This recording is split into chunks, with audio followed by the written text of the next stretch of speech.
Chapter 16. The Magic Art of the Great Humbug. Next morning, the Scarecrow said to his friends, "Congratulate me.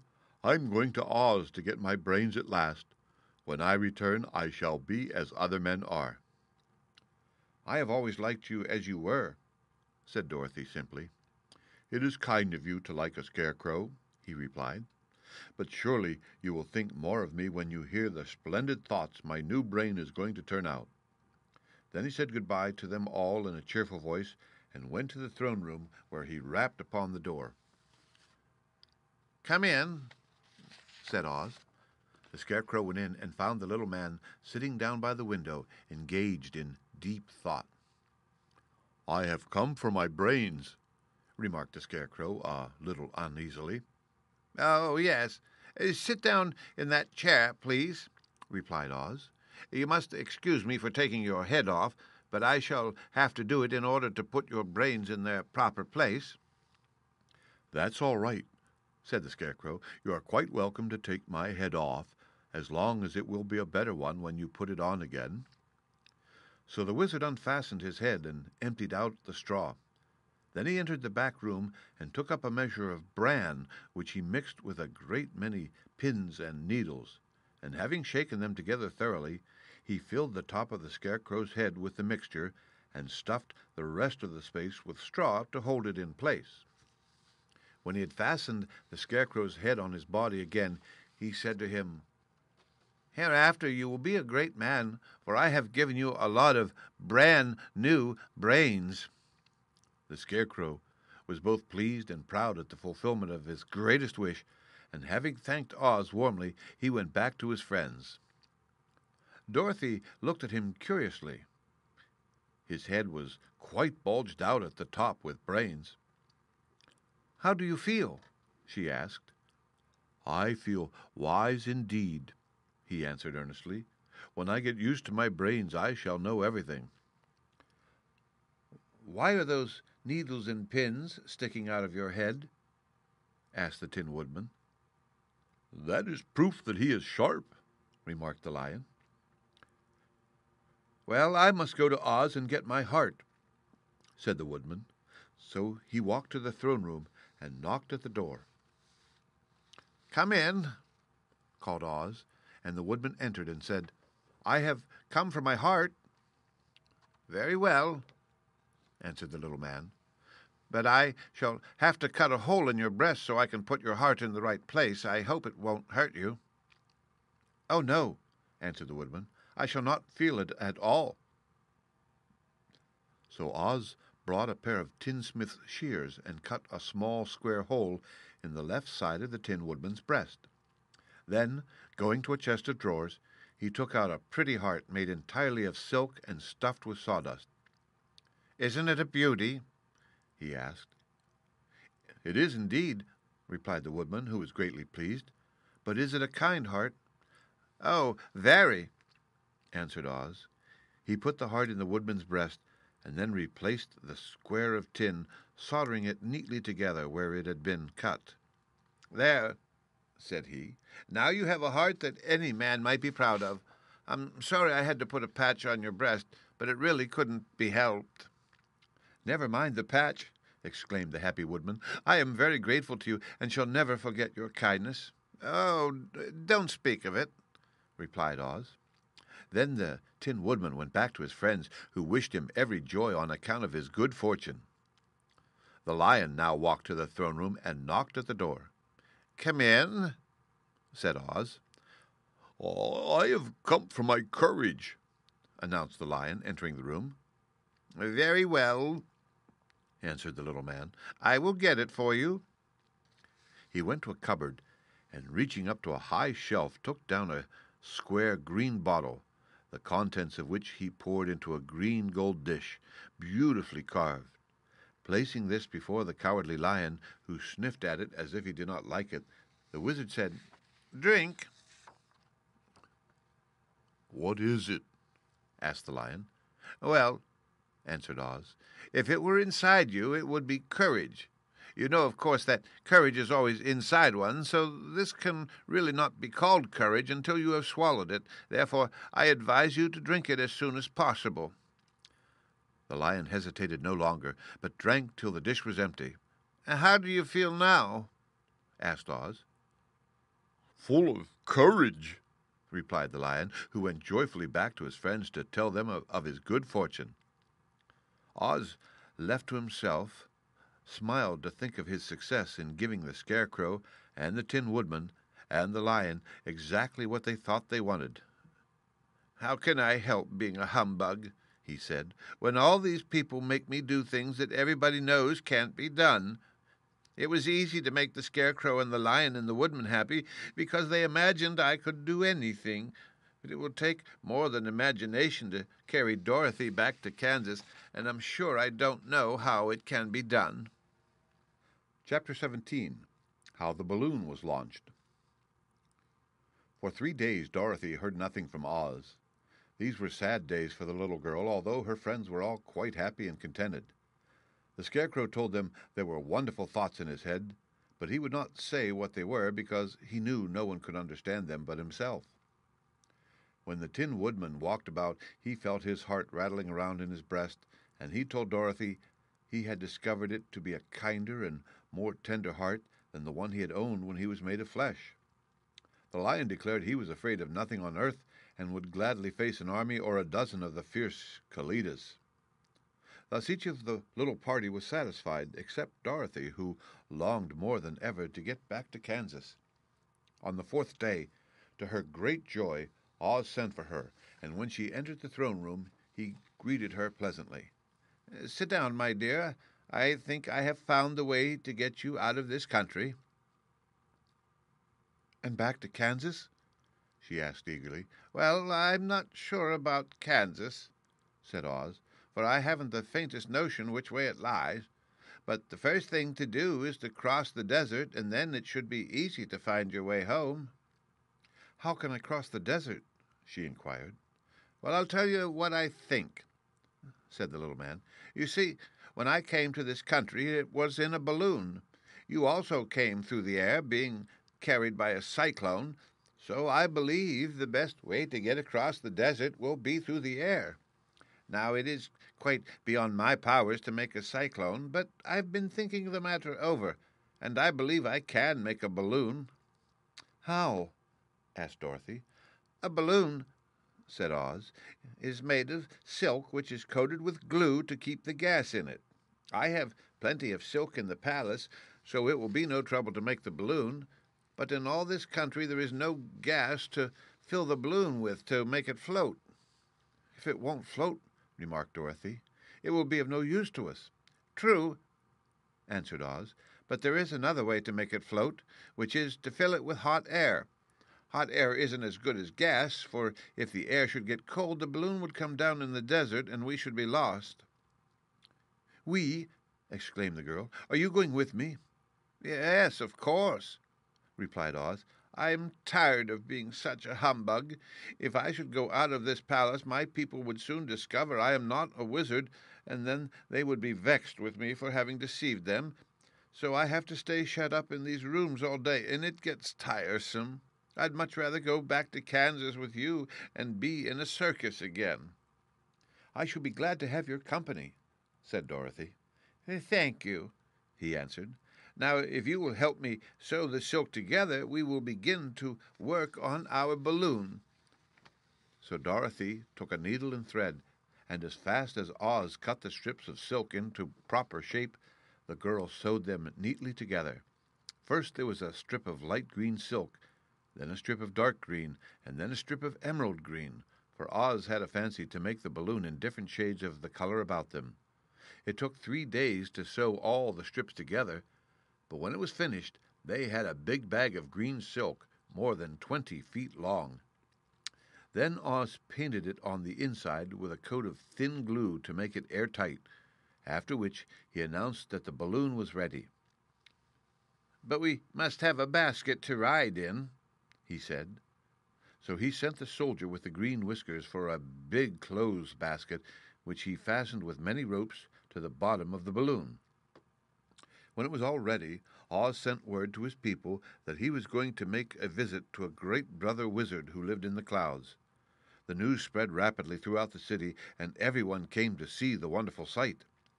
Oz ordered the balloon carried out in front of the palace, and the people gazed upon it with much curiosity.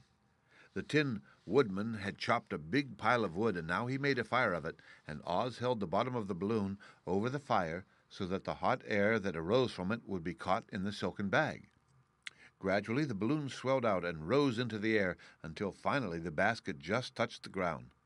Then Oz got into the basket and said to all the people in a loud voice, "I am now going away to make a visit, and while I am gone, the Scarecrow will rule over you. I command you to obey him as you would me." The balloon was by this time tugging hard at the rope that held it to the ground, for the air within it was hot, and this made it so much lighter in weight than the air without that it pulled hard to rise into the sky. "Come, Dorothy," cried the wizard. "Hurry up, or the balloon will fly away." "I can't find Toto anywhere," replied Dorothy, who did not wish to leave her little dog behind. Toto had run into the crowd to bark at a kitten, and Dorothy at last found him. She picked him up and ran towards the balloon. She was within steps of it, and Oz was holding out his hands to her to help her in the basket when crack went the ropes, and the balloon rose into the air without her. "Come back," she screamed. "I want to go too." "I can't come back, my dear," called Oz from the basket. "Goodbye." "Goodbye," shouted everyone, and all eyes were turned upward to where the wizard was riding in the basket, rising every moment farther and farther into the sky. And that was the last any of them ever saw of Oz, the wonderful wizard, though he may have reached Omaha safely and be there now for all we know. But the people remembered him lovingly and said to one another, "Oz was always our friend.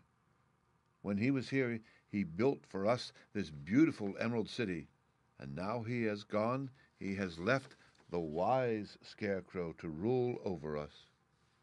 Still, for many days they grieved over the loss of the wonderful wizard and would not be comforted.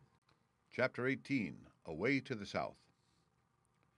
Dorothy wept bitterly at the passing of her hope to get home to Kansas again. But when she thought it all over, she was glad she had not gone up in a balloon. And she also felt sorry at losing Oz, and so did her companions. The Tin Woodman came to her and said, "Truly I shall be ungrateful if I failed to mourn for the man who gave me my lovely heart. I should like to cry a little because Oz is gone, if you will kindly wipe away my tears so that I shall not rust." "With pleasure," she answered, and brought a towel at once. Then the Tin Woodman wept for several minutes, and she watched the tears carefully and wiped them away with the towel. When he had finished, he thanked her kindly and oiled himself thoroughly with his jeweled oil can to guard against mishap. The Scarecrow was now the ruler of the Emerald City, and although he was not a wizard, the people were proud of him, for, they said, there is not another city in all the world that is ruled by a stuffed man, and so far as they knew, they were quite right. The morning after the balloon had gone up with Oz, the four travelers met in the throne room and talked matters over. The Scarecrow sat in the big throne, and the others stood respectfully before him. "We are not so unlucky," said the new ruler, "for this palace and the Emerald City belong to us, and we can do just as we please. When I remember that a short time ago I was up on a pole in a farmer's cornfield, and that now I am the ruler of this beautiful city, I am quite satisfied with my lot." "I also," said the Tin Woodman, "am well pleased with my new heart, and really that was the only thing I wished in all the world." "For my part, I am content knowing that I am as brave as any beast that ever lived, if not braver," said the Lion modestly. "If Dorothy would only be contented to live in the Emerald City," continued the Scarecrow, "we might all be happy together." "But I don't want to live here," cried Dorothy. "I want to go to Kansas and live with Aunt Em and Uncle Henry." "Well, then, what can be done?" inquired the Woodman. The Scarecrow decided to think. and he thought so hard that the pins and needles began to stick out of his brains. Finally he said, "Why not call the winged monkeys and ask them to carry you over the desert?" "I never thought of that," said Dorothy joyfully. "It's just the thing. I'll go at once for the golden cap." When she brought it to the throne room, she spoke the magic words, and soon the band of winged monkeys flew in through the open window and stood beside her.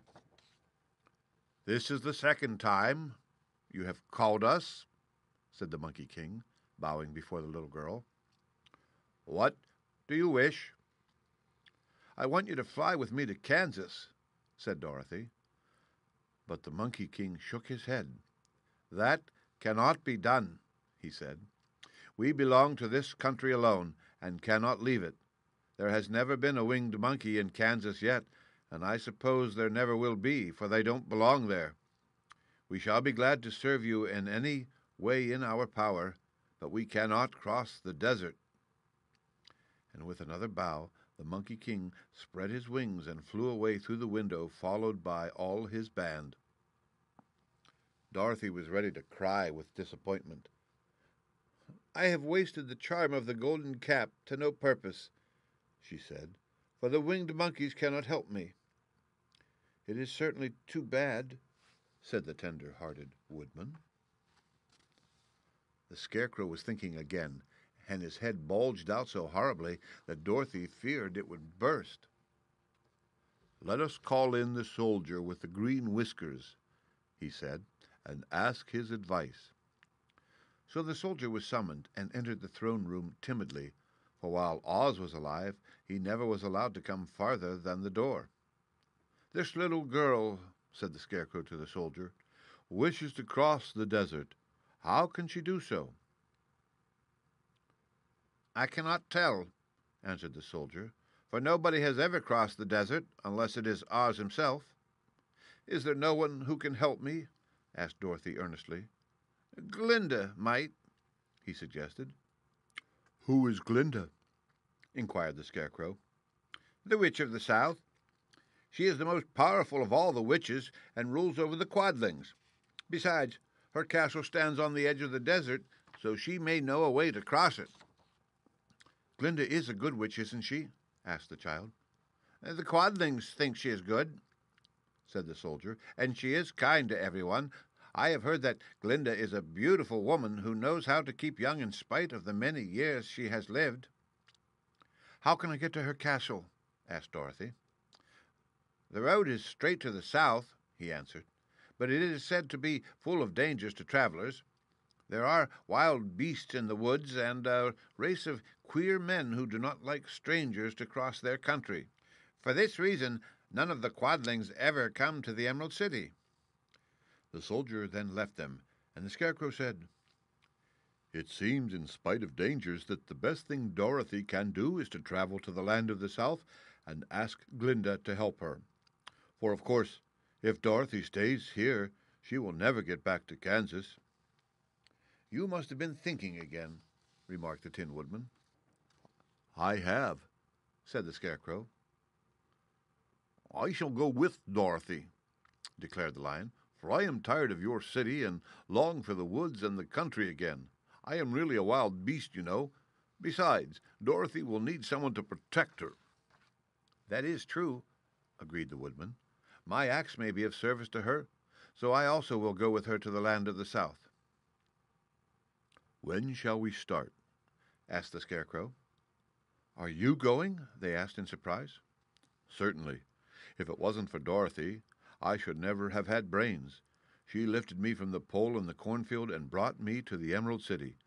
So my good luck is all due to her, and I shall never leave her until she starts back to Kansas for good and all." "Thank you," said Dorothy gratefully. "You are all very kind to me, but I should like to start as soon as possible." "We shall go tomorrow morning," returned the Scarecrow. "So now let us all get ready, for it will be a long journey." Chapter 19.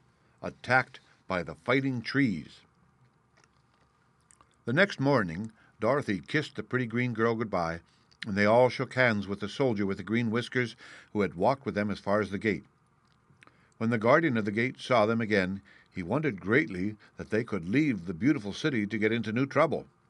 But he at once unlocked their spectacles, which he put back into the green box, and gave them many good wishes to carry with them. "You are now a ruler," he said to the Scarecrow, "so you must come back to us as soon as possible." "I certainly shall if I am able," the Scarecrow replied, "but I must help Dorothy to get home first." As Dorothy bade the good-natured guardian a last farewell, she said, "I have been very kindly treated in your lovely city, and everyone has been good to me. I cannot tell you how grateful I am." "Don't try, my dear," he answered.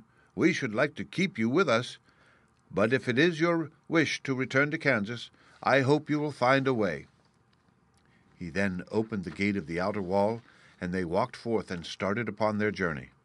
The sun shone brightly as our friends turned their faces toward the land of the South. They were all in the best of spirits, and laughed and chatted together. Dorothy was once more filled with the hope of getting home, and the Scarecrow and the Tin Woodman were glad to be of use to her. As for the lion, he sniffed the fresh air with delight and whisked his tail from side to side in pure joy at being in the country again, while Toto ran around them and chased the moths and butterflies, barking merrily all the time.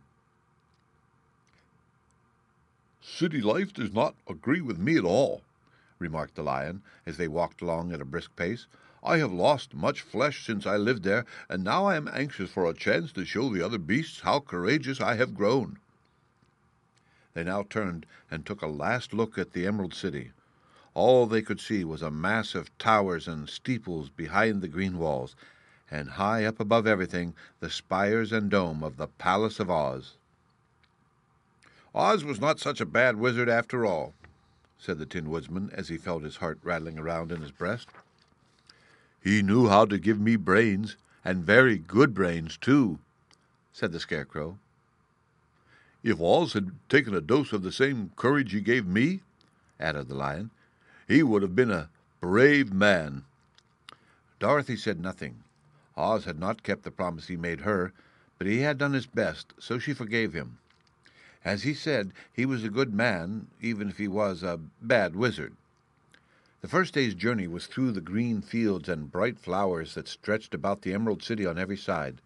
They slept that night on the grass with nothing but the stars over them, and they rested very well indeed. In the morning they traveled on until they came to a thick wood. There was no way of going around it, for it seemed to extend to the right and left as far as they could see, and besides, they did not dare change the direction of their journey for fear of getting lost. So they looked for the place where it would be easiest to get into the forest. The Scarecrow, who was in the lead, finally discovered a big tree with such wide-spreading branches that there was room for the party to pass underneath. So he walked forward to the tree, but just as he came under the first branches, they bent down and twined around him, and the next minute he was raised from the ground and flung headlong among his fellow travelers. This did not hurt the Scarecrow, but it surprised him, and he looked rather dizzy when Dorothy picked him up. "Here is another space between the trees," called the lion. "Let me try it first," said the Scarecrow, "for it doesn't hurt me to get thrown about." He walked up to another tree as he spoke, but its branches immediately seized him and tossed him back again. "This is strange," exclaimed Dorothy. "What shall we do?" "The trees seem to have made up their minds to fight us and stop our journey," remarked the lion. "I believe I will try it myself," said the woodman, and shouldering his axe, he marched up to the first tree that had handled the Scarecrow so roughly. When a big branch bent down to seize him, the woodman chopped at it so fiercely that he cut it in two. At once the tree began shaking all its branches as if in pain, and the Tin Woodman passed safely under it. "Come on," he shouted to the others. "Be quick." They all ran forward and passed under the tree without injury, except Toto, who was caught by a small branch and shaken until he howled. But the woodman promptly chopped off the branch and set the little dog free.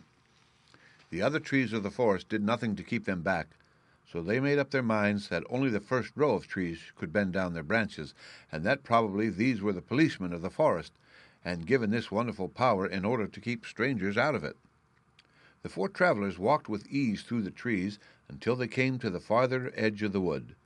Then, to their surprise, they found before them a high wall which seemed to be made of white china. It was smooth, like the surface of a dish, and higher than their heads. "What shall we do now?" asked Dorothy. "I will make a ladder," said the Tin Woodman, "for we certainly must climb over the wall."